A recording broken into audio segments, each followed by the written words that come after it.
It's always fun to kind of get to see what you're going to be doing. I mean, I have such a good time every record. It's whatever Beth or Space Beth is doing, I'm here for it. It's good to see everybody today. First and foremost, Harry, welcome to the wild world of Rick and Morty. Chris and Sarah, great to see you again. And Chris, I have my internet fixed this time. Oh, awesome. Well done. Well done. After our issues yesterday. Yeah. Well, Steve, I'd like to come to you first. This proved to be something of a very almost troublesome year until you found Ian and Harry here. What is it like for you now, being near the end of the season and, having made this pretty seamless transition between actors? It's a huge relief. Now, having been through all the tumult and working our way day by day, getting through it, I think the product speaks for itself. The show is, as it always has been, really great and fun, and maybe even better than it's been, and we're really proud of it. So it feels great to have this season air in its entirety, 10 in a row on time. I've been very pleased with what I've seen of this season. It's been just as good as the rest. Harry, I'll come to you next. You've talked before about how the producers were jokingly keeping you and Ian separate just to drive you guys crazy. But I am curious, when did you first actually get the chance to meet him? And did you get the chance to actually record anything together for this season, or is that planned maybe for next season? Well, first I met Ian at a Dodgers game in LA when we were maybe 60-80% of the way through the season, I think. And I mean, at that point, I'd heard so much about him and whatnot that I, just walked right up to him and we saw each other like, it was like really exciting. Very, very cool. And, we unfortunately did not get to record anything together. But obviously that didn't stop us. He gave me a ride home that night, from just doing a whole Rick and Morty car ride. It was got us talking that we should absolutely be hounding Steve and Scott to let us do like an episode together with both of us in the booth. I don't know how feasible that is, but I'm going to keep asking until we can get something, because we have a pretty good rapport and I think we would riff very well off of each other. I'm going to keep my fingers crossed for that. And maybe we'll get some behind the scenes footage as well. That seems like it'd be pretty fun to see you guys do that together. Chris, I will turn to you next. You have an absolutely wild adventure with Jerry this season and the Jarek trap. I'm curious, what was your first reaction when you learned that was going to be the story, and how did you go about prepping to essentially play three characters in one for this episode? I basically find out when I get the script. But I had a pretty good sense of Rick. I mean, it was exciting. I'm always happy when Jerry gets to do something a bit out of the ordinary, and this obviously was. But yeah, I just tried to pull on my memories of how Rick sounds and his inflections and the way he says things. And I like to think I've heard him and seen him enough that it was kind of there, and just kind of doing it in the Jerry voice. Doing the Jericky melded character, it's just more space-like, sort of more robotic. That wasn't too hard, I don't think. They kept just sort of pushing me that way, more neutral and not sounding particularly like Jerry. I did it. I got to do it first, and then I think Ian had to match sort of my pacing and stuff.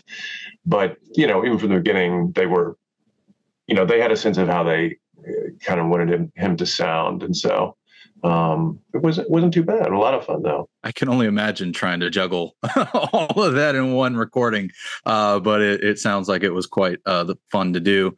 Sarah, I'll turn to you next. I was actually kind of surprised that Beth and Space Space Beth are kind of left on the sidelines this season. I know seasons 8 and 9 and everything are still going in the works. I mean, can we look forward to seeing more of those two in the future in comparison to this season? You have to ask Steve that question. It's written, but we haven't read it yet. We just get them a little bit before. Well, I'm going to keep my fingers crossed. How did it feel then for you seeing what would go on with those two characters this season in comparison to prior seasons? We kind of get the scripts as we go, and it's always fun to kind of get to see what you're going to be doing. I mean, I have such a good time every record. It's whatever Beth or Space Beth is doing, I'm here for it. Well, again, I look forward to seeing what comes next from them.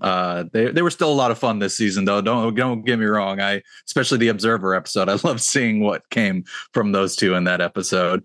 Harry, I'll come back to you. Given how big the shoes were that you had to fill coming into this role, how long did it take for you to really feel, find your groove and feel comfort in the recording process for this? In terms of getting into the voice and feeling comfortable in the voice, I think a few episodes for sure. I mean, Morty isn't featured too heavily in the first 3 episodes.